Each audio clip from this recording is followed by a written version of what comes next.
Mwenyekiti wa Chama cha Demokrasia na Maendeleo Chadema Tundu Lissu hii leo Jumatano Agosti 26 mwaka 2026 ameendelea kutoa ushahidi wake katika kesi ya uhaini inayomkabili, akieleza kwa kina mazingira ya kukamatwa kwake Mbiga na kuibua hoja kuhusu uaminifu wa ushahidi uliotolewa na mashahidi 17 wa upande wa mashtaka.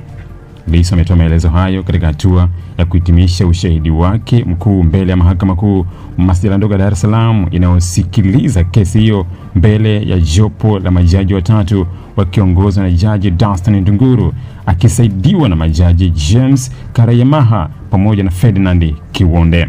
Katika sehemu ya ushahidi wake kuhusu kukamatwa kwa Lissu, amesema alikamatwa Mbiga baada ya kufuatwa na mkuu wa polisi wa wilaya OCD ambaye alimtaka kwenda kituoni bila, kwa mujibu wa maelezo yake, kumweleza kosa alilokuwa amelifanya.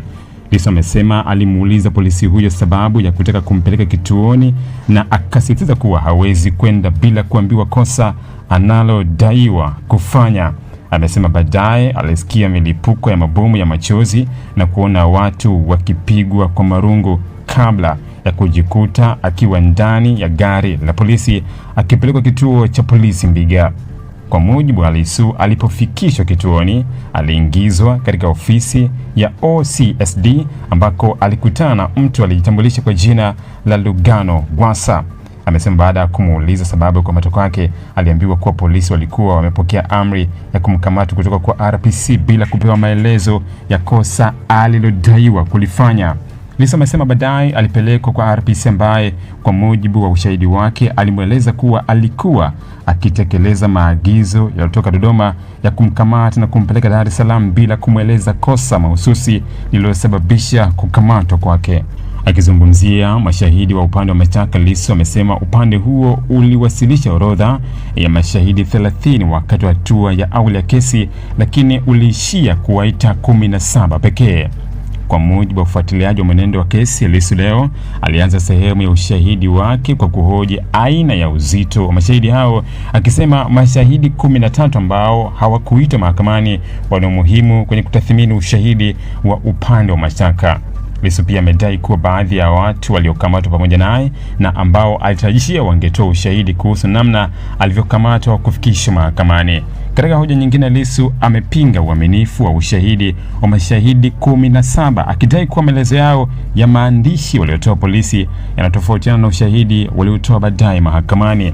Amesema tofauti hizo zinapaswa kuifanya mahakama itilie shaka uaminifu wa ushahidi huo. Lissu amesisitiza pia kuwa mashahidi kadhaa wa upande wa mashtaka ni maafisa wa polisi, akiwataja PW1, PW2, PW3, PW6, PW9, PW12, PW15 na PW16 na kudai kuwa ushahidi wao unapaswa kutazamwa kwa tahadhari kwa kuwa kwa mtazamo wake wanatoka katika taasisi ambayo inahusika na uchunguzi wa ukamataji wake. Katika sehemu ya ushahidi iliyofuatiliwa hii leo, Lissu alimtaja PW1 George Bagemu akisema alikuwa akiongoza timu ya upelelezi kabla ya kukamatwa kwake na kwamba PW1 alieleza mahakamani kuwa alikuwa akiwasiliana na DCI Ramadhani Kingai kupitia DCP Ramadhani Ngazi.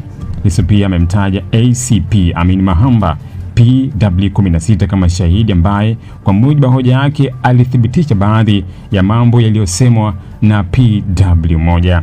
Ameendelea kudai kuwa ushahidi wa maafisa hao unapaswa kuthibitishwa na ushahidi huru. Aidha, Lissu amesema kati ya mashahidi 17 wa mashtaka, baadhi yao ni mashahidi wa siri ambao majina na utambulisho wao hawakuwekwa wazi kwa umma, huku akidai kuwa hali hiyo inafanya upande wa utetezi kutokuwa na taarifa kamili kuhusu watu hao. Hoja hizo zimekuja baada ya Mahakama Kuu Agosti 21 mwaka 2026 kuamua kuwa Lissu ana kesi ya kujibu na kumtaka kuingia katika hatua ya utetezi. Uamuzi huo ulitolewa na Jaji Danstan Ndunguru kwa niaba ya jopo la majaji watatu.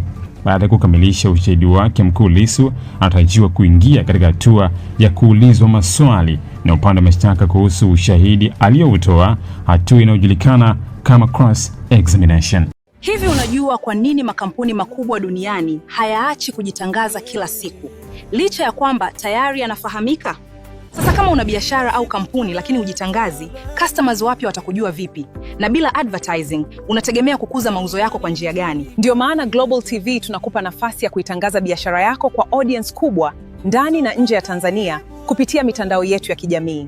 Advertising kupitia Global TV inaongeza brand visibility yako, inakufikisha kwa customers wapya na kuongeza nafasi ya bidhaa au huduma zako. Na habari nzuri zaidi, bei zetu za matangazo ni rafiki. Iwe una biashara ndogo, ya kati au kampuni kubwa, kuna nafasi inayoweza kukufaa.